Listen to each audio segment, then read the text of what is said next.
You're listening to BFM 89.9, the business station. The BFM Breakfast Grill.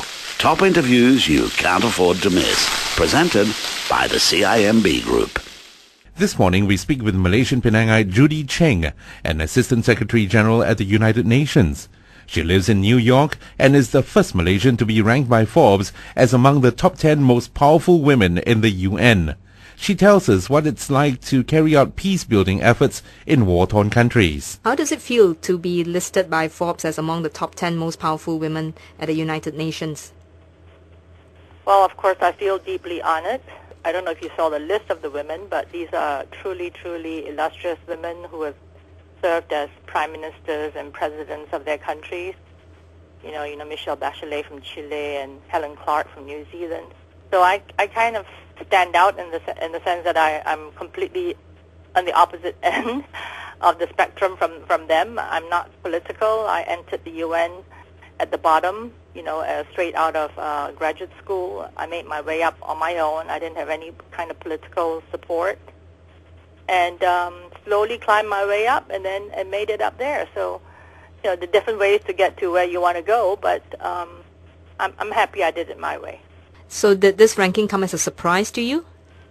Actually, I was because if you know the UN at all, the rank, your grade in your post is a very hierarchical organization. Let's be honest about it. So in terms of hierarchy, there are actually a lot more women who are above me in terms of their rank. But it so happens that my job is considered important, and the fact that I report directly to Ban Ki-moon, puts me up there with them. Well, so on your peace-building efforts, the work that you do, if you were to narrow it down to three key things that must be achieved in peace-building efforts, what are the most important things to do? We come into a country, not in the midst of conflict. We don't go into countries that are still in the throes of war. We come in after peace agreements are signed, after some kind of a deal has been made, and then we go about this business of peace building. So a lot of it is actually involving, for instance, security sector reform, trying to sort of bring down the size of the army, because a lot of the countries we work in, the army does not have exactly a sterling reputation. So a lot of it has to do with professionalizing and bringing down the size of the army, as part of the deal, as part of the peace-building deal between the warring parties. That's always one of the requirements, And then number two is what we call demobilization, disarmament, and reintegration of ex-combatants, meaning during all these fights, as you've read, everywhere from Afghanistan to Africa, everywhere, we have a lot of young combatants, people young, unemployed, who are just recruited by people trying to wreak havoc, whatever the reason, political or trying to get a hold of natural resources. So a lot of these people, after the war is over, after the peace is signed, they have to be disarmed and they have to be reintegrated back into society. Job creation, job training, and all that. Not easy. But that's another one of the very important activities we do. And then national reconciliation. In a lot of these countries, sometimes the war can last decades. Like in the case of Liberia, Sierra Leone, and West Africa, not only was it brutal, as you remember from the days of, cutting off hands, and not only was it brutal, but it lasted decades. So as you can imagine, everybody had a family member killed, so there's a lot of hatred and distrust harbored in people's minds and hearts. So national reconciliation is something very important that we have to do, and it ranges from, getting communities to work together again, giving them incentives to work together, truth and reconciliation commissions, a rule of law and justice, etc. We've spoken to one or two major global organizations, and a lot of the money is spent on consultants who fly across the world to do capacity building. And I was just looking at the Peacebuilding Office fund. As at February 2010, $146 million was transferred by the Peacebuilding Support Office to various countries like Burundi and Liberia and Nepal. Exactly. What's this money mainly spent on? Actually, we spend very little on consultants. We spend a lot of it on, for instance, even on infrastructure. A lot of, in the security sector reform, because these countries are so poor, before you can start doing anything, you really have to invest something in infrastructure, be it roads or be it buildings, etc. So a lot of our money actually goes into infrastructure. A lot of it goes into using NGOs, and we use a lot of national NGOs, local nonprofits who work with local communities, because it's very difficult to fly in consultants from America or from Europe. In these kinds of situations we deal with, we're talking about rural Sierra Leone, rural Burundi. I mean, it's really very hard for somebody from outside to come in to do the kinds of work that we want to be done, i.e., bring about reconciliation, talking to the young ex-combatants, reintegrating them, teaching them skills. You really do need a lot of people with local knowledge. So actually a lot of our money does go to using local resources. So there are some divisions within the United Nations that do development work. So how would your peace-building efforts be different from development, or are they integrated? Yeah. It's not a continuum, in the sense that you do peacemaking and then you do peacekeeping. Remember the blue helmets, then peace building, and then development. Is a lot of people like to put it that way because it's convenient to explain it as if it were a continuum. Well, it's not. It's actually a lot more complex than that, because a lot of peace building take place even during the time when the blue helmets are there. When they're trying to keep stability.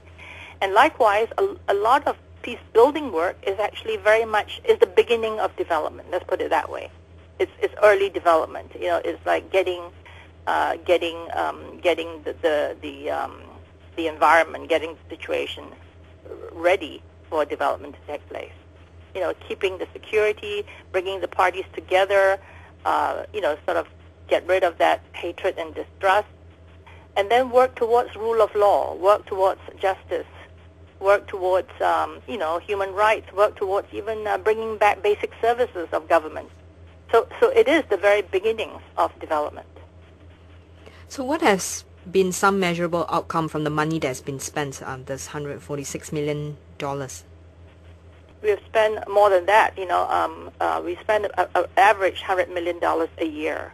We have voluntary contributions from donors, and thank God, despite the recession, our donations are still quite high, so we're able to target $100 million a year. The problem is, in our business, in development and peace building, people expect, outcomes or results immediately. It's not possible because it's by nature a longer-term thing. But on the other hand, of course, we have to come up to the donors with some early results. Otherwise, they will not continue funding us. I will not say that these are so concrete, but for instance, in Burundi, when all the ex-combatants, when they were ready to lay down arms, right? They've had enough fighting. They've been fighting for years and years and years. Now they're tired. They're seeing maybe there's an opportunity if there were peace, so they're willing to lay down the arms. So what we do, the Peace Building Fund does, is it provides the means for that to happen. For instance, you need a place for people to come. You need to work with UN organizations or with NGOs to register people, to profile people, to see if they are more likely to be good carpenters or likely to be good mechanics or taxi driver, whatever. What is their skill set? What is their profile like? So you have to do all of that, and you have to give them incentives. Number one, to come to your camp and give them their arms. So you have to give them cash. So we give up cash as a first step. Then we, as you say, we profile them. We put them in public work like repairing roads, training, and then we see where they are more suited, what kinds of trades they're more suited for. Then we provide the training, and then we work with the other development agencies to provide them with the microcredit, the tools, etc., to do their trade. Now, I'm not saying that in Burundi everyone who's an ex-combatant is now happily employed in something. I'm not saying that at all. All I'm saying is that just by the sheer fact that they have laid down the arms, they are signed up for these programs, and they attend daily these programs where they are taught these new skills, already for me, that's a very, very, very, very positive sign. So I don't think there's a set target per se. Obviously, you're trying to get 100% of people, of ex-combatants. You know, all these, you know what I'm talking about. These are situations, fortunately for us in Malaysia, we don't have that kind of a situation where we have, 70, 80% unemployment rates in many of the situations I'm talking about. Very high unemployment rate, very low skills, and thus you can understand why it's so easy to recruit these young people to fight your wars for you or to engage in drug trade or whatever. It's really very easy to go out there and recruit such people. So the key is, how do you show them that it's better going, the way of peace than going the way they were going before. God, if you can create jobs in these kinds of settings, you ought to win some prize. So the fact that we are keeping people off the streets, I'm not saying in Burundi, but in Sierra Leone, for instance, where we've been for now 4 years, crime on the streets has actually gone down, and the use of small arms, small arms is usually a problem. People hold you up and all that at roadblocks.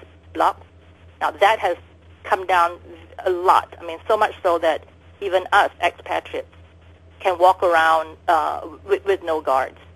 So indicators like that, I think, point to the fact that normalcy can come. People do get tired of fighting, but you have to give the right incentive. Obviously not too much, not too little. We're speaking with Judy Cheng-Hopkins, a Malaysian and Assistant Secretary General at the United Nations. She's been ranked as one of the most powerful women at the UN. After this, we'll talk more about peace-building efforts. BFM 89.9, the business station. We're speaking with Judy Cheng-Hopkins, Assistant Secretary General for Peacebuilding Support at the United Nations. Is there a maximum time frame to be in a country to carry out peace-building efforts? Oh no, we work with all the UN funds and programs and agencies in every country. So we are like the funder, if you wish. We provide the peace-building fund, and then we sort of make a call for proposals from all the agencies, UNICEF, UNDP, UNHCR, and the others, and after we have outlined a grand strategy, a strategy for peace building within that country, then they all come forward with their proposals, and then depending on how they prioritize and what the capacity they have to implement these projects, then we approve them and then we disperse the funds. So we really, my office really, we were set up to actually manage the fund, and obviously we have to know a thing or two about peace building. We have to know what it takes to implement things, and we have to be able to go out and make assessments of what's going right or wrong. But the operational side of it is with the UN agencies and funds and programs. So we disperse to them, and then we monitor what they do. Well, in fact, you've been credited for expediting disbursements from the UN Peacebuilding Fund. What other improvements do you hope to put in place? Well, when I first came to this job less than 2 years ago, the donors were actually really, really mad because the money had not been spent. And they keep telling us, we didn't give you the money to keep in the bank to earn interest. You have to spend it, and you have to spend it well. So my first job was actually to speed up this disbursement, to go out there, make, reach out to people in the field, and then to actually come up with good project designs, to encourage people to come up, because people don't even know that these funds exist. So that's my first thing, and that we managed to do. So we're now dispersing, very, sufficiently, or I should say actually, quite admirably. Then number two, I really want us to have an identity. I want the fund to have, I don't want to be just one of hundreds and hundreds of funds out there. And as you know, I'm sure you've read, the majority of funds are very slow. A country could apply for a fund and need it, and it could take a year, for instance, for the funds to come through. I'm sure you've read it from many, many development agencies. That's how they work. So my goal is, because peace building, is something, is an opportune moment. There's only a small window of opportunity that you can do these activities, like bringing groups together again. Yes, otherwise extremist groups will come in and take advantage, right, of the weak situation. Exactly. You've got to strike while the iron's hot. You've got to go for that window of opportunity. So you got to be fast. And you cannot be so risk averse. You know, the problem with a lot of funds also, people are so risk averse. They're so afraid of having done wrong and getting a scandal. So then you're paralyzed into non-spending. And then what's the point? So I think you have to put sufficient checks and balances in place, which is what I've done. But you also have to go out and take some risks, because peace building is risky. We're talking about countries that were in war not too long ago. And then carve an identity that we're a fast dispersing fund. We're a fund that works the opportunity of the moment.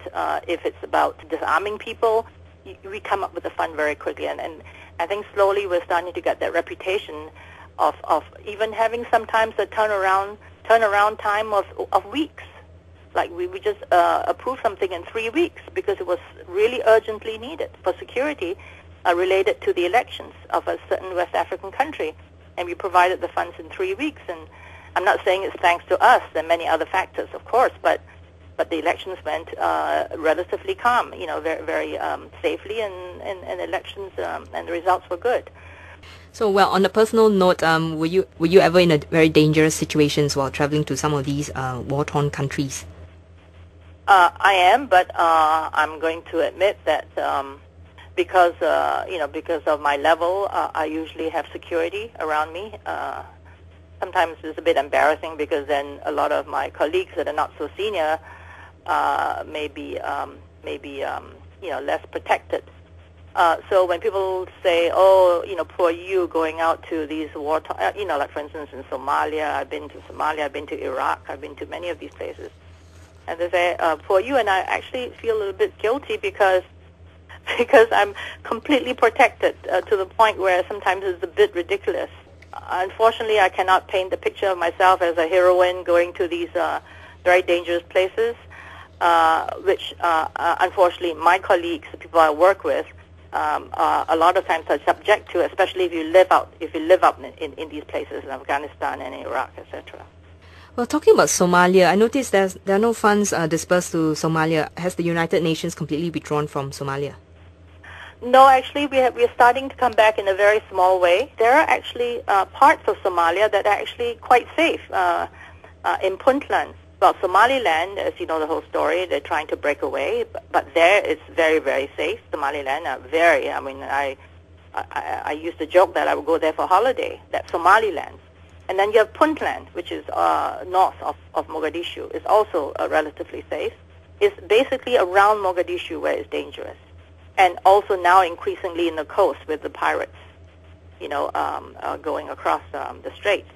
But there are pockets that are quite safe, and there are IDPs, you know, internally displaced people or refugees that are actually coming back to their home places.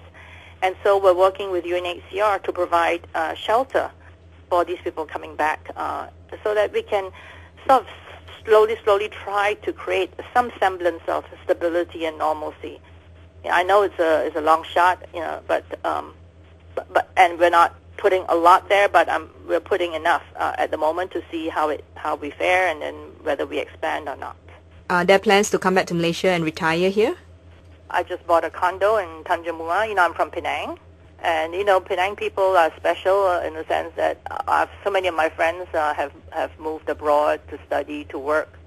But, you know, eventually people do come back. You know, actually it's great whenever I go back. We have reunions with all my classmates. You know, I was from both St. George's and St. Xavier, so we get back together again. So no question about it that I will be spending certainly a few months in a year in Penang, and then probably a few months of the year here in New York. All right. Good luck with the job, and thank you for spending time with us. We just spoke with Malaysian Judy Cheng-Hopkins, who is the Assistant Secretary General for Peacebuilding Support at the United Nations. I'm Noel Lim on BFM 89.9. The BFM Breakfast Grill was brought to you by the CIMB Group, Southeast Asia's leading universal bank. BFM 89.9, the business station.